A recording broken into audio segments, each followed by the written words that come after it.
Hey everybody, welcome back to the podcast. I know we've not been in video for a little while. We've been working on some episodes, but I have an amazing guest with me today. I have Flo LaBrado, and despite what you think, she's spent 25, she doesn't look it, but she spent 25 years in corporate. She's a coach and leadership expert, and we're going to chat about her journey and what she's doing. And you're going to get tons of value about this. You'll probably see some of the stories you're grappling with as well in her journey. So, Flo, thank you for coming on.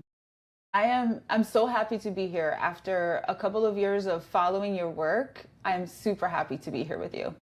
It's great to have you on, and you're in one of my favorite places, Florida, so that's even better. So, do you want to just kind of give a little bit of a story about you've just retired, right? Yes, yes. I've got to say, you don't look like retirement age, so you're doing better than me, I can tell you that now, right? Just what are you doing now, and what did you do before what you've just started? Yes, I'll start by saying that I think I started planning for retirement before I was old enough to order an adult beverage, and that definitely helped. So before now, I spent 27 and a half years in telecommunications and technology, with 25 of those in leadership, leading teams in business and systems analysis, and then product, working on cool technology, which was so much fun. But the part of my job that excited me the most was 51% people, 49% the technology. And I knew there was something to that. And as I began to reflect a number of years ago about what I wanted to do with my career, how I wanted to change things, I changed my portfolio of work to include leadership coaching. Because to me, at that intersection, the overlap in the Venn diagram of the things that I am excited about, technology, organizational development, art, psychology. What I saw in that center was coaching, and I specifically enjoy getting involved in leadership because what we do at work impacts our well-being and our communities, and it was just such a cool way to make an impact. And so I spent a number of years preparing, training, gaining experience, and launched my formal leadership coaching practice while also working in my full-time leadership role. And after a few years of that, it just felt like it was the right time to leave my leadership role and focus on slowing down and my coaching practice. Awesome. And so, just thinking about that kind of journey, what was the moment where you went, now's the time? How did you reach that decision of this is the moment? Man, it wasn't like one specific galvanizing moment that like a switch got flipped, but it was very gradual. I spent time looking internally and getting clear about myself. What are my personal values? What are the things, the beliefs that are so core to me? What do I want my relationship with work to be? It changes as we mature and gain experience. What did I want it to be? And then also thinking about what are my strengths? What are the things that either come easily to me naturally or through experience? And when I looked at all of that, it became really clear what was important for me to focus on. And it gave me more courage than the fear of starting something new. And then, of course, I do what people typically do. I talked about it with my husband, talked about it with some close friends, and their response wasn't like, oh, what a surprise. Their response was, well, yeah, you should be doing that. And that gave me even more courage to begin developing my business model, how I want to coach, who I want to serve, all of those things gradually. And that took me about 7 to 8 months between when I got serious about creating a strategy and the moment I published my website and became open for business. Mm-hmm. And just interesting on that, because when I talk to a lot of coaches, one of the things that they struggle with, and they almost go round in circles until they figure this out, is who do I want to serve? How did you go through that journey? A lot of experimentation. And before I even launched my practice, in those months of experimentation, without charging, I offered some kind of coaching to different people to not just focus on the impact that it had on them, but the impact it had on me. What's the kind of situations that energized me where I felt very connected to the person, and I felt not just that I wanted to help, but felt inspired in the long term with that person. And through that, I got to figure out the work that energizes me, who I wanted to serve, and then people whose concerns I care very deeply about, but it was best to refer them to someone else. Another thing was that even, and I know you talk a lot about this too, even practicing how I represent myself. I'd go to different networking events and forums where I got to practice saying the words about what I do and what I'm building. And then listening to, did I believe what just came out of my mouth? Or am I saying what I think someone else wants to hear? And through that, I listened to my physical body. And when I felt energized and connected, that was a sign, do more of that, say more of that. And maybe this work sounds really interesting and cool, but it's meant for someone else, not for me. And through that experimentation and practice, I got to the place where I knew very clearly who I wanted to serve, why I wanted to serve them, and that it was time. Okay. And who is that? So 3 main groups. One, I primarily serve experienced leaders who they have experience and know what they're doing, but they want to increase their impact, especially navigating today's complexity and uncertainty. The second group that I serve are emerging leaders who want to break into management.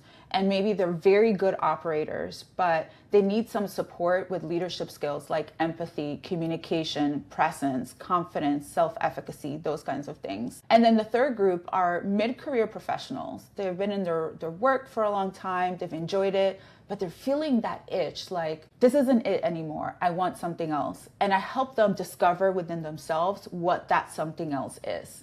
I have a couple of life coaching clients. I don't particularly market that, but if organically we find each other and it feels energizing, I'll serve them. But I've primarily focused on that leadership work. Yeah. And it's interesting because you did something brilliant there. You actually had an audience with a problem or a goal, not just an audience. And I think that's really important, that you know, a lot of people go, oh yeah, I help this group of people. And then when you go, with what? Mm-hmm. They get really vague because it could be a couple of things. So I really like the fact that you know who and why, which is really good. And I think it's important and I know that you talk about this with coaches and consultants, is that sometimes the inclination is to lead with the how. And our potential client, the person who needs support, frankly, they may not care what coaching is. They're not concerned about my definition. What they're concerned about is that they are seeing that someone hears their problem and that someone can help them with what they need. They're not worried about what my definition of consulting or coaching may be. What they care about is, do you understand me, and what are you going to do with me? How are you going to help me? Not necessarily the mechanics. And that is in my experimentation, that was something I needed to fix in how I talked about how I serve, because I would leave with like, what do you do? I offer leadership coaching. Like, what is that? If someone has never had experience with coaching, they don't know what that means. But to say like, hey, I help leaders in these situations achieve these kinds of outcomes, that resonates. Versus, when I take my car to the mechanic, I don't understand engines. I don't. I just need to know that I can make my appointments and they're going to help me and they're going to change my oil and I can pick up my car on time. I don't need to know the details of how to change the oil, because that's what I paid them to worry about. Yeah. And you're bang on the money there. And it's funny, I got in trouble in a forum recently because I said, it was a coaches forum, and I said, you need to show people where their life will be from working with you. And somebody came back to me and said, we don't help people, they help themselves. So I replied with, well, why do they need you then? And they were translating the coaching model of, guiding and asking questions and helping other people think through what they want. It was almost like self-guided self-discovery in some senses. They were translating that into the business model, which the business model is, no, people buy coaching because they want to get somewhere. And I think that is still a big blocker for a lot of people. Now, let me ask you this, like, What were some of the things that you found difficult? Because if you've worked for another organization and you're stood behind their brand, and it's, you know, a big company and a big logo and a big team, and you're a representative of that team, how did you get comfortable with now you're saying what you're good at and maybe put it in a public forum because you post regularly? How did you get over that kind of, does this feel too self-promotional? That is a juicy question. And that's something that I wrestled with. I've been active on LinkedIn for many years for different reasons. I've been active on Instagram for many years, but for different reasons. But this was very different because it meant a shift from making my professional identity known in the context of an organization versus making my professional identity my own. And that is rooted in flipping things. Many years ago, I worked really hard. I did all the things I was supposed to do, and work was my purpose. And through a bunch of life experience and self-inquiry, I flipped that. I got really clear about my purpose. And then work became an expression of my purpose, along with every other area of my life. So what that means is that I get to own my identity professionally, personally, in every aspect of life. And it gives me the flexibility to write content, to present myself in different ways, both supporting an organization where I spent almost 3 decades and also supporting my own business and my own projects.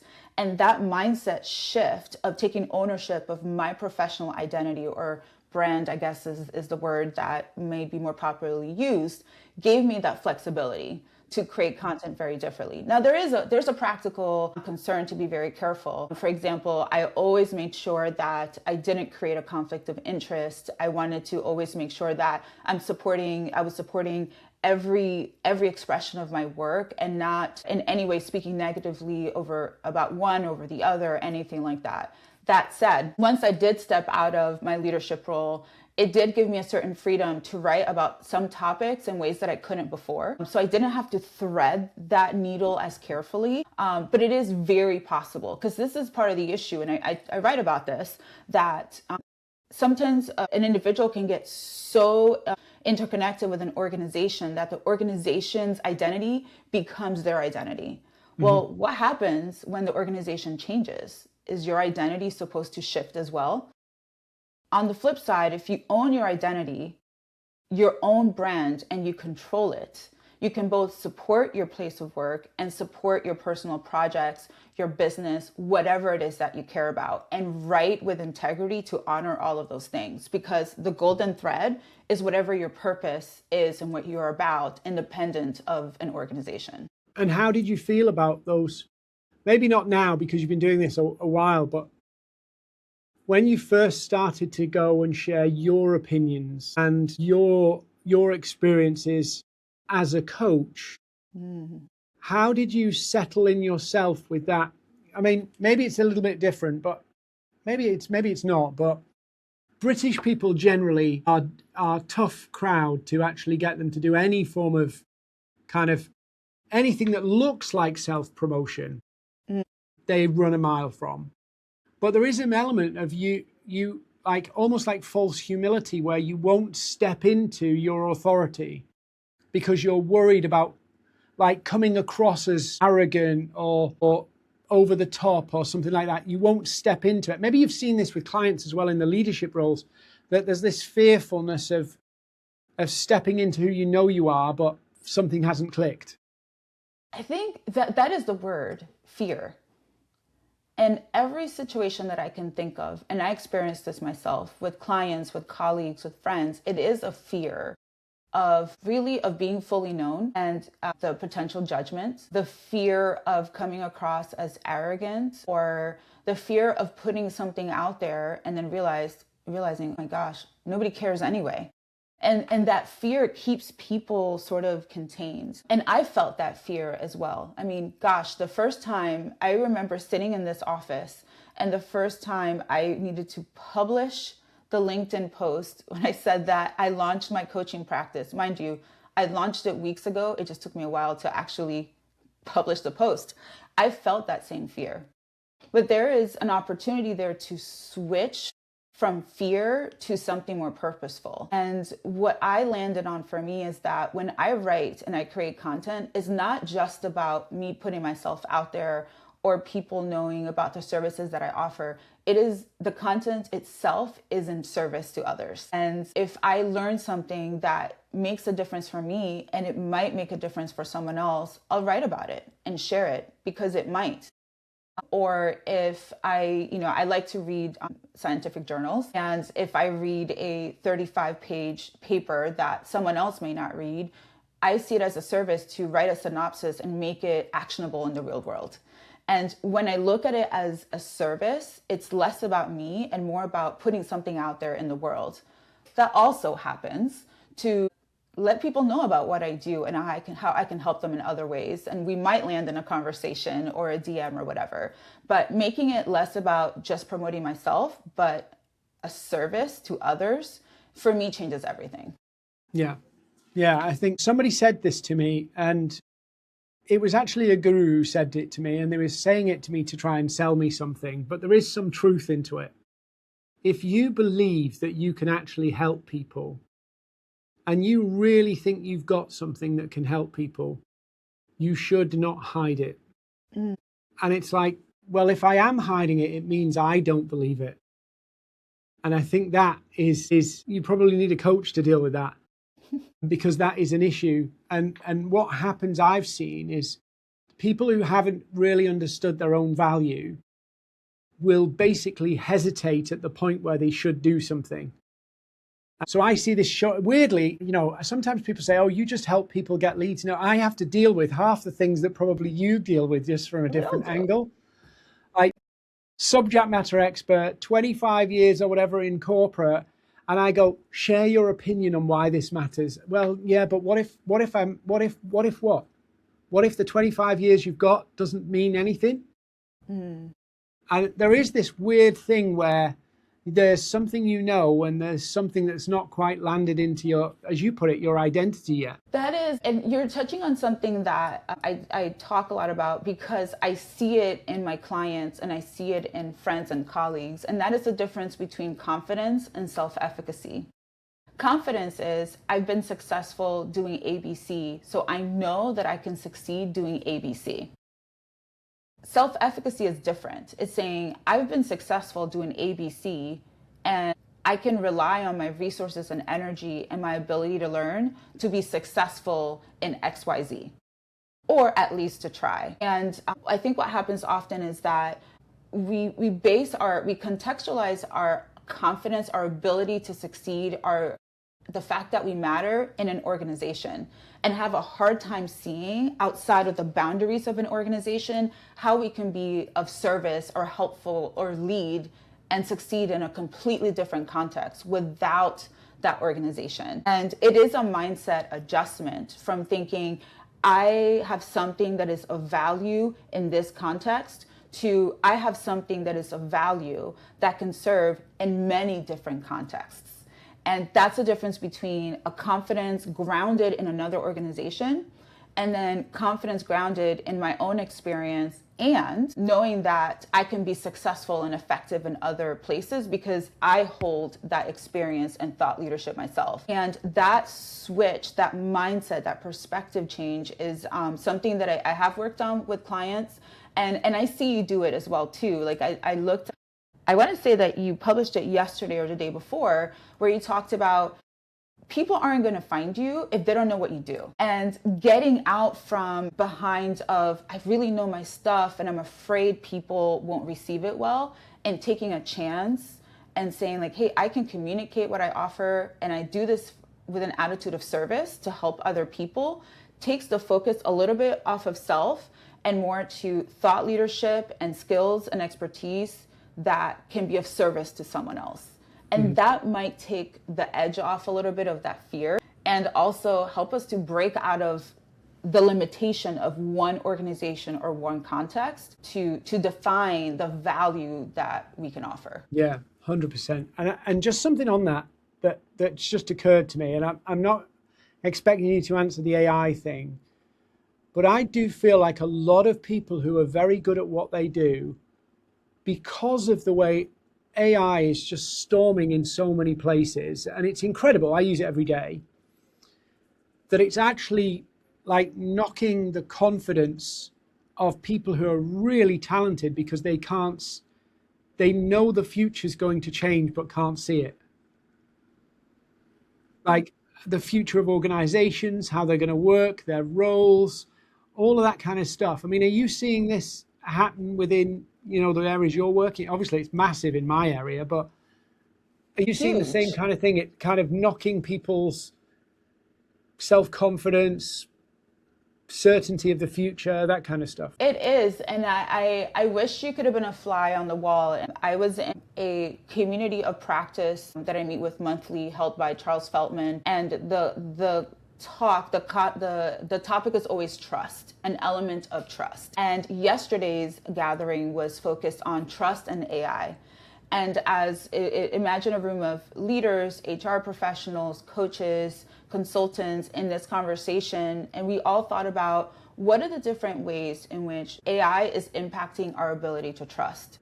And one of the 6 that we listed is self-trust. When an individual has a hard time making a decision or feeling satisfied with their work without an AI checking it first. Yeah. Or when we start to outsource not only our creativity, but also our decision-making power, we start to not trust ourselves as much. And I see this often, and please know, like, I use AI every single day for many, many, many things. But what happens when we rely on AI to be the thing that gives us the stamp of approval? We begin to not trust ourselves, begin to question, are my thoughts really important? Are they useful? Are they creative? We start to doubt our ability to learn. And then we also begin to doubt each other. I mean, you see this. I mean, we all see this. There's all kinds of content out there, and some of it feels real and provocative, and others feels like anybody could have produced the same content because it was using ChatGPT and it lacks their unique point of view. We start to also question the confidence that we can have in each other. Yeah. And I'm worried about how that is degrading our connection as humans to each other and with ourselves. Again, I like it, AI, I use it every day. Yeah. But there's some challenges there that we still need to work on. Yeah, I mean, one of the things I caught myself doing, and I actually got rid of some AI tools for it, was I caught myself looking for the answer, not an answer, the answer. Because when you push on AI, it will tell you there's another better way, there's another better way, there's another better. There's never actually, this is good to go. And I caught myself going, I know there's no perfect answer here. Why am I chasing a perfect answer? And it was because of, whether it's human nature, we're desperate for certainty, aren't we? We want certainty. We want to know if we do this, it will get X result. But the reality is that nothing's certain. But as soon as change and disruption comes in, we thirst for certainty.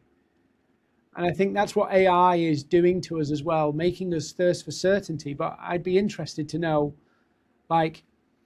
given I don't know how my business will evolve over the next 5 years. And in some ways, it feels a little bit like, do you remember when COVID happened and everything started to shut down? And it's like, what happens now? And all of that kind of uncertainty, but we somehow adapt, but along the way. We figure it out, right? Going back to COVID, everyone had this is what 2020 is going to be like. I remember January of 2020 planning a girls' trip to Mexico that August. Of course, never happened, right? And yet we sort of figured it out. And we not only made do, but even in a really difficult time, people found moments of joy and happiness and humanity. And I believe that will happen with AI as well. But it is challenging us to think differently, where maybe planning 5 years ahead doesn't make sense anymore. Maybe it's not even 2 years. Maybe I make a balanced scorecard is the main management tool that I use for my business. And I make a balanced scorecard 1 year at a time. But that mid-year review, I'm making more changes than I would have 2 years ago. Because technology is changing so quickly, it is challenging us to think and adapt very differently. And yet we still have so much human wisdom and judgment that is ours that we cannot outsource to AI. Because if that's the case, then anyone's business can be replaced by AI. And Yeah. what makes us uniquely us, what makes you you, what makes me me, is why people trust us. And so it's so important that we still hold on to the messiness, the complexity, the wonder that it is to be human, and use AI as the tool that it is meant to be, but never outsourcing what makes us us. Yeah, 100%. So what does, thinking about your plan, what does the next 12 months look like for you? I'm What's so your, excited because obviously my portfolio of work has changed. And some of the things that I'm most excited about is continuing to, I love one-on-one coaching, continuing to do that work.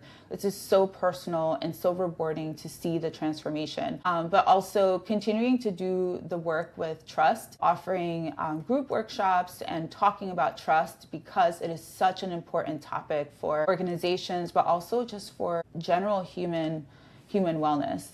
So I'm very, very, very, very excited about that work. and LinkedIn, your main channel? Do you use Facebook as well, Yeah, right? it is. So I publish on Instagram some, but my main channel for content is LinkedIn, and then my newsletter, which I publish to my email list and also to LinkedIn. But I also connect with people in other ways. I spend a lot of time in person, relationship building, going to different events. Yesterday, I spent a couple of hours with the Women Executive Leadership Group here in Tampa. On Friday, I'll go to a different gathering because I want to have those in-person connections as well. But as far as online, LinkedIn, I'm there 6.5 days a week. 6.5. I think you're right, though. I mean, one of the things I talk about on LinkedIn, and I'm going to be talking about it a bit more because we're doing very different things, but it comes down to the same fundamental principles.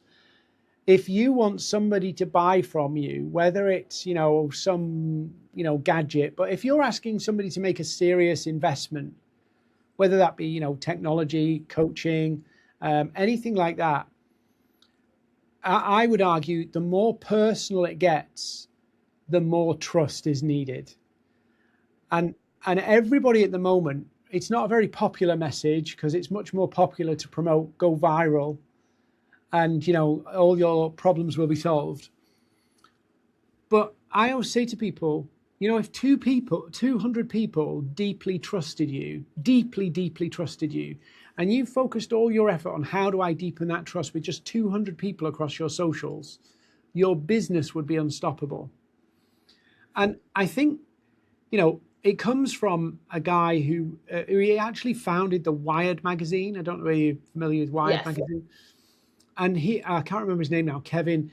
He said, if you have 1,000 fans, you can build a sustainable business as a small business, like solopreneur. 1,000 fans, all spending like $100. But if you have 200 people who deeply trust you and you're selling something more high value and you maintain that relationship because people drift in, drift out, but that critical number of 200, that's all that matters. And it sounds scary, 200, but as you know full well from all your sharing on LinkedIn and social media and networking, it's just about doing the same consistent things over and over again and letting people get to know you and how you think. I completely agree with that. And it is about trust, and it is about people being, I mean, we all hear it, right? When people like and trust you and know you, they're more likely to want to do business with you. But it is about not even the volume, it's about the deeper relationships. Mm-hmm. Probably a third of my clients at this point are referrals. Mm-hmm. And it's not great to rely on referrals heavily, right?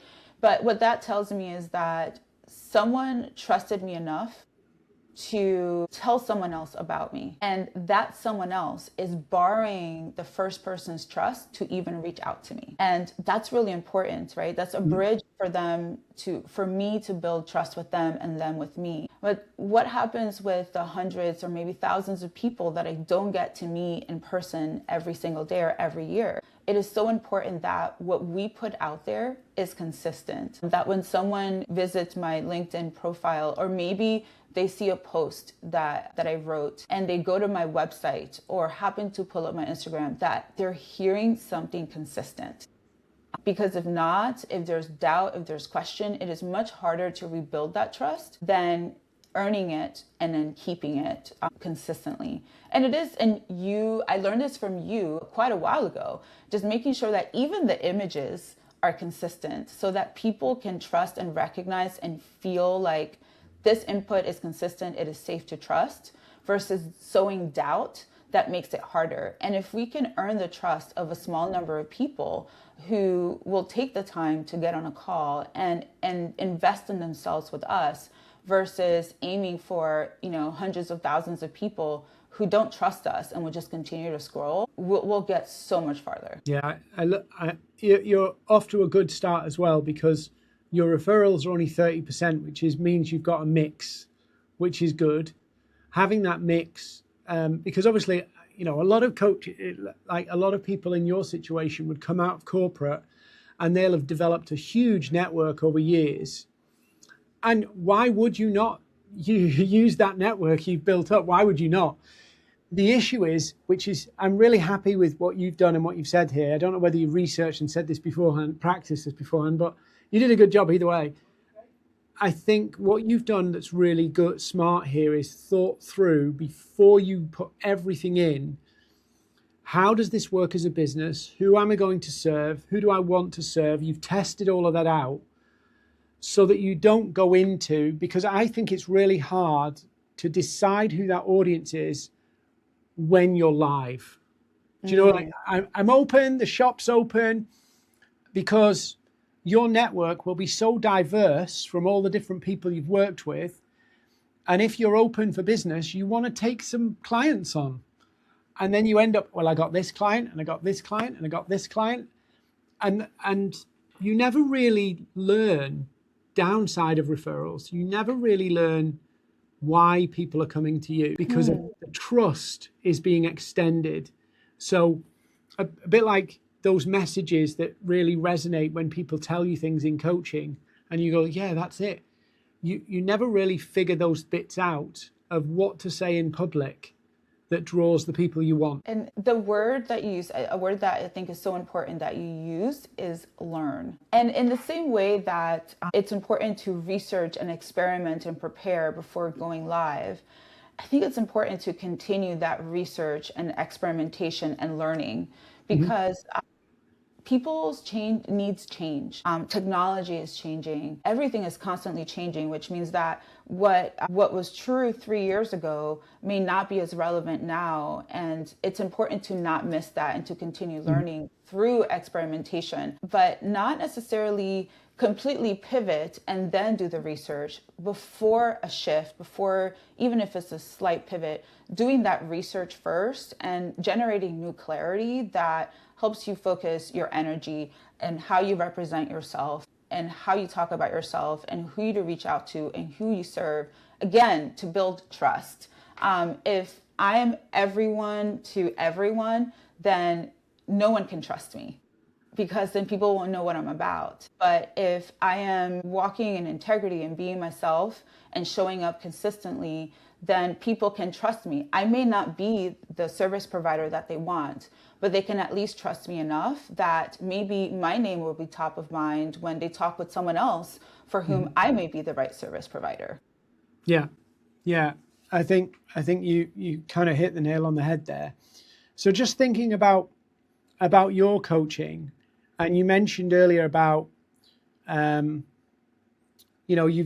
this next phase of your business journey is about how you want to work, and you're really a fan of the one-to-one coaching. If you could say right now, who would you really want to be one-to-one coaching? Who would it be? Well, that is that leader who wants more. And whatever that more is for them, I want to honor that. Whether they want that next position or they want to increase their presence and ability to influence their team. Or it may be that leader who notices something is off and they want to improve trust in their own team. Or it could be that leader. I worked with someone that still sticks with me so much last year into this year, who very successful operating businesses, selling businesses in a large organization, and realized, I don't want to do any of this anymore, but I need help figuring out what, right? That's the leader that I want to work with. And even in organizations, I enjoy working with organizations, especially when the organization is interested in coupling both the group work to work as a team, as a leadership team, but then also the individual work. So each person is working on themselves, because we spend an enormous amount of time at work, and management and leadership engaging continues to decline year over year. And if leaders aren't happy, the people in their care are not going to be happy either. So if we can help leaders be engaged and fired up and feel balanced again, I believe we can make such a difference in this world. Yeah, it's really interesting. I spoke to somebody in corporate, and I wouldn't recommend doing this, and they've just decided to quit. So literally just quit. And one of the things they said to me, which I was like, whoa, they said they've been in, corporate environments can create, personality squashing, characteristics. They said, I've worked in this organization. I love working here. I love all the people here. It's nothing like that. But I don't know who I am anymore. And so their option, and I wouldn't recommend doing it, their option was to basically quit to find themselves again, which is pretty drastic. It's a bold choice. It's a bold choice. And I would argue that if someone has lost themselves to the point of real burnout, I don't just mean I'm tired all the time. I mean the real kind of burnout that begins to impact mental, emotional, physical, and spiritual health, that might be the right choice for them. But then there's the risk of running away from something instead of being clear about what you want to walk toward. Mm-hmm. Because running away from something could also mean inadvertently running to something that you also want to run away for. One of the tools that I created that I walk every single client through is a tool called My Clarity Compass. And that is to help them discover and name the things that are important to them. And then that becomes their guide in creating authentic leadership, in rebalancing their lives so that they can experience harmony between work and family and community and all the things that are important to them, so that they can more clearly and confidently say yes to the things that they care about and also no to the things that they don't want to do anymore. And I mentioned this earlier, is getting clear about values. What are your core values? What's important to you that transcends every area of life?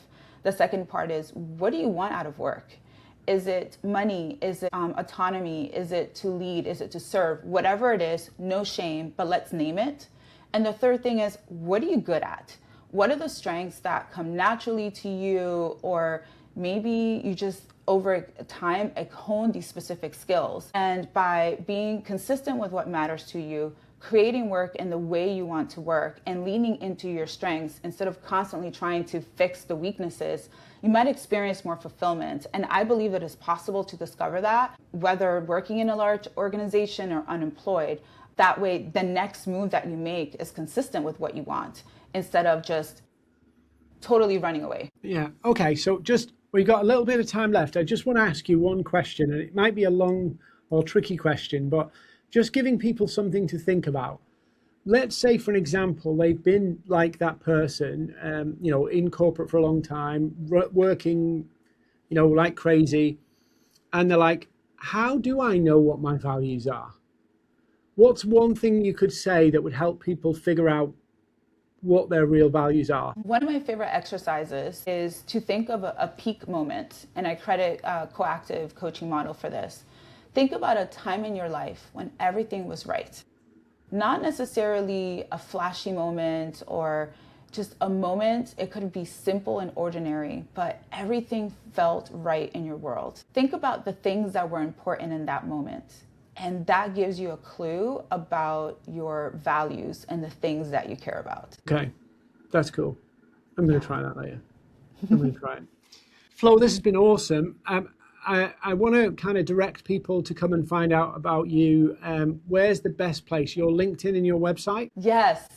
So on LinkedIn, again, I'm there 6.5 days a week, Flo LaBrado, and my website is oliveandgraceleadership.com. Awesome. I'll put the links to those in the descriptions as well, so people can find you online.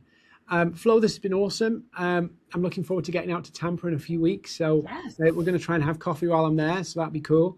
And yeah, this has been fantastic. Your stories, so much there. I'm gonna kind of do that values exercise when we wrap up. So yeah, this has been brilliant. Thank you for coming on. Thank you. And thank you for doing what you do, educating all of us. Thank you.